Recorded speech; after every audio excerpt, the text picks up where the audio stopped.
8 grade अभ्यास पुस्तिका विज्ञान कक्षा 8। आज हम इसका 5वां अध्याय शुरू करेंगे। अध्याय 5 पेड़ पौधे एवं जंतुओं का संरक्षण। ये लर्निंग आउटकम्स 813, 814 और 815 का चैप्टर है और इसको अच्छे से पढ़ लीजिए। और यहाँ पर कुछ चीज़ें दी गई हैं कि निम्नलिखित शब्दों को उचित बॉक्स में लिखो तथा चित्र पूर्ण करो। तो ये जो कुछ चीज़ें दी गई हैं इनको यहाँ पे उन्हीं बॉक्सों में भरना है। जैसे यहाँ पर जंतु, वृक्ष, झाड़ियाँ और सूक्ष्म जीव लिखा गया है। और इसमें जो है प्रवास, संकटापन्न जीव और अभयारण्य, राष्ट्रीय उद्यान भरा गया है। फिर इसके बाद ये कह रहे हैं कि शब्दों को उचित बॉक्स में भरने के पश्चात आपके मन में जो भी विचार आए उसे बॉक्स में लिख दीजिए। तो ये आपके लिए छोड़ दिया गया है कि जो भी आपके दिमाग में आ रहा है उसको लिख देना है। अब यहाँ से शुरू करते हैं। प्रश्न क्रमांक 1, सही विकल्प के आगे सही का चिन्ह लगाइए। तो यदि वन विलुप्त हो जाए तो क्या होगा? यदि वन विलुप्त हो जाए तो क्या होगा? वायु में कार्बन डाइऑक्साइड की मात्रा बढ़ जाएगी। ये सही विकल्प है इसका, तो इसमें सी में टिक लगा लीजिए। फिर है दूसरा कि एक अभयारण्य में काला हिरण, सुनहरी बिल्ली, घड़ियाल तथा गैंडा क्या दर्शाते हैं? ये दर्शाते हैं कि ये संकटापन्न स्पीसीज हैं, क्योंकि सुरक्षित रखे जा रहे हैं, है ना। वनोन्मूलन का प्राकृतिक कारण है। वनोन्मूलन का प्राकृतिक कारण क्या होता है? वनोन्मूलन माने नष्ट होना, वन का नष्ट होना। तो ये तो दावानल यानी कि जंगल की आग और भीषण सूखा, ये ही दोनों जो है यानी ए और बी, तो यही दोनों इसके मेन कारण है। तो ये कहाँ पर है? डी में। तो डी में दोनों आ रहे हैं, तो डी में चिन्ह लगा लीजिए। चौथा कह रहे हैं कि कॉलम ए का कॉलम 2 से मिलान कर सही युग्म चयन कर लिखिए। विशालकाय गिलहरी और पक्षी अभयारण्य, वनों की कटाई, उपजाऊ भूमि का मरुस्थल में परिवर्तन, यहाँ पर ये दिया गया है। तो विशालकाय गिलहरी का जो है स्थानीय प्रजातियाँ होती हैं, ठीक है, जैसे कि पचमढ़ी में है। पक्षी अभयारण्य ये भरतपुर में है, भरतपुर राजस्थान में पड़ता है। वनों की कटाई का मतलब होता है वनोन्मूलन, ये चौथे नंबर पे दिया है। और उपजाऊ भूमि का मरुस्थल में परिवर्तन ये कह रहता है मरुस्थलीकरण, ये किस में दिया हुआ है? 2 में दिया हुआ है। तो ये सारी चीज़ें कहाँ पर है? ए में है, तो ए में गोला लगा लीजिए। अब आते हैं अगले पन्ने में। वन्यजीव अभयारण्य के लिए निम्न में से कौन सी विशिष्टता प्रमुख है? तो वन्यजीव अभयारण्य के लिए निम्न में से जो प्रमुख विशेषता है, यहाँ जानवरों को पकड़ना और उनका शिकार करना सख्त प्रतिबंधित है, यानी उनको संरक्षित किया जाता है। यहाँ पर आप किसी को नुकसान नहीं पहुँचाएंगे। तो प्रश्न 2 कह रहे हैं दिए गए शब्दों की सहायता से रिक्त स्थानों की पूर्ति कीजिए। यहाँ पर है पेड़ों, जैवमंडल, आरक्षित क्षेत्र, वनस्पति जात, प्राणी जात, रेड डाटा पुस्तक और वनोन्मूलन। तो पहला इसमें देते हैं, जैव विविधता के संरक्षण के उद्देश्य से जैवमंडल आरक्षित क्षेत्र बनाए गए हैं, यानी ये वाला भर देना है। फिर वनोन्मूलन से काटे गए वृक्षों की कमी को पूरा करने के उद्देश्य से नए वृक्षों का रोपण करना है, मतलब अगर जंगल काट दिए हैं तो वृक्ष भी लगाइए। संकटापन्न स्पीसीज का रेड डाटा पुस्तक में रिकॉर्ड रखा जाता है। कहाँ रखा जाता है? रेड डाटा पुस्तक में रिकॉर्ड। साल, सागौन, आम, जामुन ये क्या है? सब वनस्पति जात हैं। कागज बचाने का अर्थ है पेड़ों को बचाना, ठीक है। फिर यह वन्यजीव अभयारण्य तथा राष्ट्रीय उद्यान क्यों बनाए जाने चाहिए? तो वन्यजीव अभयारण्य और राष्ट्रीय उद्यान वन्य जीवों और उनके आवासों की रक्षा के लिए बनाए जाते हैं। ये संरक्षित क्षेत्र वन्य जीवों को मानव गतिविधियों से बचाते हैं और जैव विविधता को बनाए रखते हैं।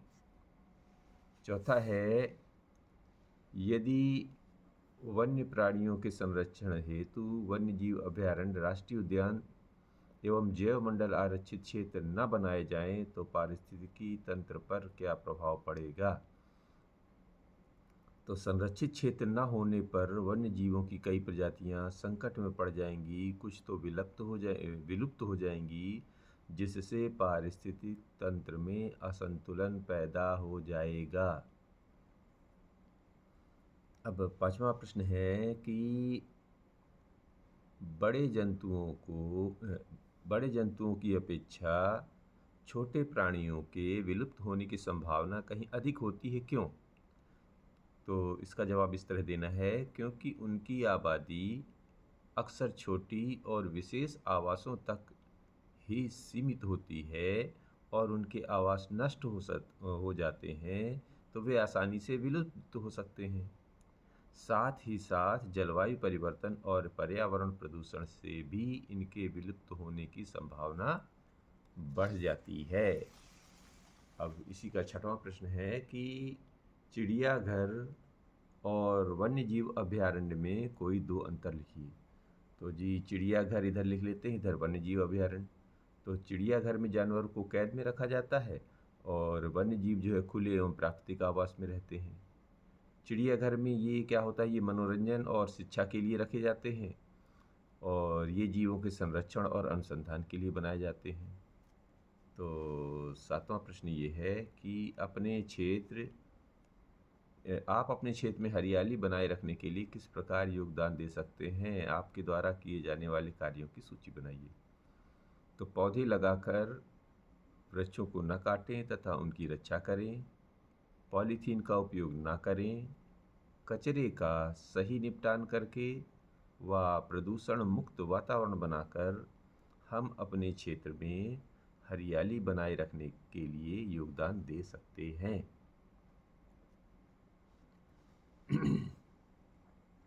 आठवां प्रश्न ये है कि क्या मानव जाति भी जीव जंतुओं के लिए खतरा बन जाती है? स्पष्ट कीजिए। तो हाँ, मानव जाति भी जीव जंतुओं के लिए खतरा बन जाती है। कैसे होता है? वनों की कटाई, जंगलों का विनाश, शिकार और प्रदूषण, उद्योग धंधे स्थापित करके और शहरीकरण से उनका आवास नष्ट हो रहा है। इससे कई प्रजातियां विलुप्त की कगार पर हैं, यानी कि सब मनुष्य की दुष्टता से सब हो रहा है। तो कल्पना कीजिए कि अगर पृथ्वी पर से वन समाप्त हो जाएं तो निम्न पर क्या प्रभाव पड़ेगा? तो मनुष्य पर क्या प्रभाव पड़ेगा? वन समाप्त होने से वन से प्राप्त होने वाली सामग्री और ऑक्सीजन उपलब्ध नहीं होगी, जलवायु परिवर्तन तीव्र होगा, खाद्य श्रृंखला में भी असंतुलन पैदा होगा, जिससे मानव स्वास्थ्य पर प्रतिकूल प्रभाव पड़ेगा। चलो, पर्यावरण पर क्या प्रभाव पड़ता है? पर्यावरण पर वन समाप्त होने से पारिस्थितिक तंत्र असंतुलित होगा, जिससे जल चक्र भी प्रभावित होगा और तापमान भी बढ़ेगा, जिससे जलवायु परिवर्तन और मृदा अपरदन की समस्या भी बढ़ेगी। यदि ध्रुवीय भालू को सतपुड़ा राष्ट्रीय उद्यान में रहने के लिए लाया जाए तो क्या वो अपना अस्तित्व लंबे समय तक बनाए रख पाएगा? उत्तर को कारण सहित स्पष्ट कीजिए। तो ध्रुवीय भालू के शरीर की बनावट इन्हें ठंडे क्षेत्रों या ठंडे प्रदेशों में रहने के लिए अनुकूलित है। ध्रुवीय भालू सतपुड़ा के गर्म राष्ट्रीय उद्यान में रहने के लिए अपने आप को अनुकूलित नहीं कर पाएगा, जिससे उनका अस्तित्व खतरे में पड़ जाएगा। यानी कि वो ठंडे जगह में रहता है और गर्म जगह में ले आ देंगे तो वो सरवाइव ही नहीं कर पाएगा। 11वां कह रहे हैं कि पहेली अपने माता पिता के साथ राष्ट्रीय उद्यान भ्रमण के लिए गई। वहाँ उसने नदी के किनारे कुछ पक्षी देखे। पहेली की माँ ने उसे बताया कि ये पक्षी संसार के अन्य भागों से उड़कर यहाँ आए हैं। बताइए कि ये पक्षी अपने मूल आवास से उड़कर सुदूर क्षेत्रों तक लंबी यात्रा करते हैं, क्या कहलाते हैं? तो पहली बात तो ये है कि अपने मूल आवास से उड़कर सुदूर क्षेत्रों तक लंबी यात्रा करना क्या कहलाता है? प्रवास कहलाता है। और ये पक्षी ऐसा करते हैं इसलिए इन्हें प्रवासी पक्षी कहते हैं। बात समझ में आ गई?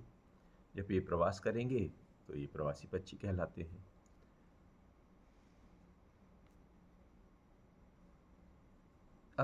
इसी में बी ये है कि ये पक्षी अपना मूल आवास छोड़कर सुदूर क्षेत्रों की यात्रा क्यों करते हैं?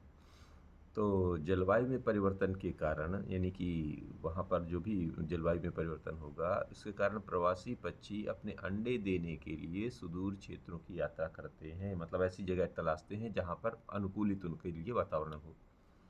ठीक है, तो ये इसी कारण से ये, यानी कि अंडे देने के लिए दूर दूर इलाकों में जाते हैं। अब इसी में सी प्रश्न भी दिया है कि इन पक्षियों के कुछ उदाहरण दे दो। तो प्रवासी पक्षियों के उदाहरण हैं जैसे साइबेरियाई सारस, ग्रेटर फ्लेमिंगो, अमूर, फाल्कन, कोयल और कई प्रकार की बतखें भी शामिल होती हैं। ठीक है जी। अब इन्हीं में 12वां जो है, बाघ उन स्पीसीज में से एक है जो धीरे धीरे हमारे वनों से समाप्त होता है, वनों में से समाप्त हो रहा है, लेकिन वन्य जीवों के लिए आरक्षित क्षेत्रों में बाघों की संख्या में वृद्धि हो रही है। इसका क्या कारण है? तो इसका कारण है कि वन्य जीवों के लिए आरक्षित क्षेत्रों में बाघों को सुरक्षित आवास, पर्याप्त भोजन और शिकार के लिए उपयुक्त परिस्थितियां व उचित रखरखाव होता है।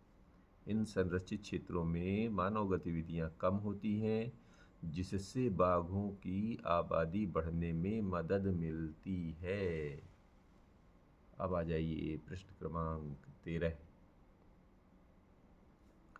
तो किसी पारितंत्र में हरे पेड़ पौधे शाकाहारी तथा मांसाहारी जीव जंतु एवं सूक्ष्म जीव पाए जाते हैं। यदि इस पारितंत्र में कुछ प्रतिकूल परिस्थितियां उत्पन्न हो जाएं तो क्या होगा? जैसे कि एक में प्रश्न दिए हैं, यहाँ पर 3 प्रश्न दिए हैं, एक एक करके लेते हैं। हरे पेड़ पौधे सूख जाएं तो क्या होगा? तो जी, हरे पेड़ पौधे सूख जाएं तो शाकाहारी जीवों के लिए भोजन की कमी हो जाएगी, जिससे उनकी आबादी घटेगी और पूरे पारिस्थितिक क्षेत्र में असंतुलन पैदा हो जाएगा और ऑक्सीजन की मात्रा में कमी होगी। दूसरा है कि यदि मांसाहारी जंतुओं की संख्या में वृद्धि हो जाए तो क्या होगा? तो यदि मांसाहारी जंतुओं की संख्या में वृद्धि हो जाए तो शाकाहारी जीवों का शिकार बढ़ जाएगा, जिससे इनकी संख्या में भी कमी आ जाएगी और पारिस्थितिक तंत्र में असंतुलन पैदा हो जाएगा। तीसरा इसी में कह रहे हैं कि यदि शाकाहारी जंतु समाप्त हो जाएं तो क्या होगा? तो यदि शाकाहारी जंतु समाप्त हो जाएं तो मांसाहारी जीवों का भोजन ही नहीं मिल पाएगा, जिससे मांसाहारी जीवों की संख्या घट जाएगी और पारिस्थितिक संतुलन बिगड़ जाएगा। अब आते हैं 44वें पेज में अगला प्रश्न। चौथा प्रश्न इसी में कह रहे हैं कि पारितंत्र में सूक्ष्म जीवों का क्या महत्व है? तो पारितंत्र में सूक्ष्म जीवों का विशेष महत्व है, क्योंकि सूक्ष्म जीव ही जैविक पदार्थों का विघटन करते हैं और मृदा की उर्वरता बढ़ाते हैं और पोषक पदार्थों का पुनर्चक्रण करते हैं, जो पारिस्थितिक तंत्र में संतुलन पैदा करते हैं। प्रश्न 14 कह रहे हैं कि वन्य अभयारण्य, राष्ट्रीय उद्यान तथा जैवमंडल आरक्षित क्षेत्र की विशेषताएं लिखिए। तो वन्य अभयारण्य, राष्ट्रीय उद्यान तथा जैवमंडल आरक्षित क्षेत्र की विशेषता यह है कि ये सभी वन्य जीव जंतुओं को सुरक्षित एवं संरक्षित आवास प्रदान करते हैं, जिससे ये प्राकृतिक आवास में निर्बाध, यानी कि स्वतंत्र रूप से जीवन व्यतीत करते हैं और मानवीय गतिविधियों से बचे रहते हैं। अब इसी में ये अगला प्रश्न है, अपने जिले, प्रदेश एवं देश में जो राष्ट्रीय उद्यान, वन्य जंतु अभयारण्य, जैवमंडल आरक्षित क्षेत्र हैं, निम्न तालिका में लिखिए। तो राष्ट्रीय उद्यान इधर है, संरक्षित क्षेत्र इधर, राष्ट्रीय उद्यान, वन्य जीव अभयारण्य और जैव आरक्षित क्षेत्र। आपके ज़िले में, तो हमारे ज़िले में जी मुकुंदपुर टाइगर सफारी है। प्रदेश में जैसे कान्हा है, बांधवगढ़। वन्य जंतु में है इधर पचमढ़ी, बोरी, नौरादेही और जैवमंडल आरक्षित क्षेत्र जैसे पचमढ़ी, जैवमंडल आरक्षित क्षेत्र, रातापानी है ना। और देश में है जैसे जिम कॉर्बेट, गिरी, काजीरंगा, और यहाँ भी काजीरंगा, भरतपुर, नीलगिरी, सुंदरवन, ये इनमें भर लेना है आपको। अब एक प्रश्न कह रहे हैं विचारशील कि एक विद्यालय में प्रतिवर्ष 4 टन कागज की खपत होती है। यदि यह विद्यालय अपने कागजों की प्रतिपूर्ति करना चाहते हैं तो इन्हें प्रतिवर्ष कितने पौधों को लगाना होगा? 1 टन कागज के लिए 17 बच्चों को काटा जाता है। तो इसका जवाब कुछ इस तरह बनाइए कि यदि 1 टन कागज के लिए 17 वृक्षों को काटा जाता है तो 4 टन के लिए यानी 17 चौके 68 वृक्ष काटने होंगे। अतः यह विद्यालय अपने कागजों की प्रतिपूर्ति के लिए 68 से अधिक वृक्षों को प्रतिवर्ष लगाएगा। क्यों? क्योंकि उसमें कई तो नष्ट भी तो हो जाते होंगे, तो 68 तो लगने ही लगने हैं और लेकिन आपको 68 से ज़्यादा लगाना है सालाना। फिर यहाँ पर कह रहे हैं कि विद्यालय यदि 50% कागज को पुनर्चक्रण कर उपयोग में लाया जाता है तो इस स्थिति में कितने पौधों को प्रतिवर्ष लगाना होगा? तो यदि विद्यालय 50% कागज को पुनर्चक्रण कर उपयोग में लाया जाता है तो इस स्थिति में 2 टन कागज की आवश्यकता होगी, यानी कि 4 टन में 2 टन को रिसाइकल कर रहे हैं, है ना? तो अब 2 टन लगेगा। अब 2 टन के लिए क्या होगा? 2 टन में पहले 68 वृक्ष से ज़्यादा लगाने पड़ते थे, अब 34 से ज़्यादा, कम से कम 34 और 34 से ही ज़्यादा ही लगाने होंगे, प्रतिवर्ष पौधों को लगाना होगा। अब विद्यालय कागज की बचत के लिए कौन कौन से विकल्प अपना सकता है जी? तो विद्यालय कागज की बचत के लिए निम्न विकल्प अपना सकता है, जैसे कागज का किफ़ायती उपयोग करे, पुनर्चक्रण को बढ़ावा दे, पेड़ पौधों को अधिक मात्रा में लगाए, तो ये काम हो सकते हैं, है ना?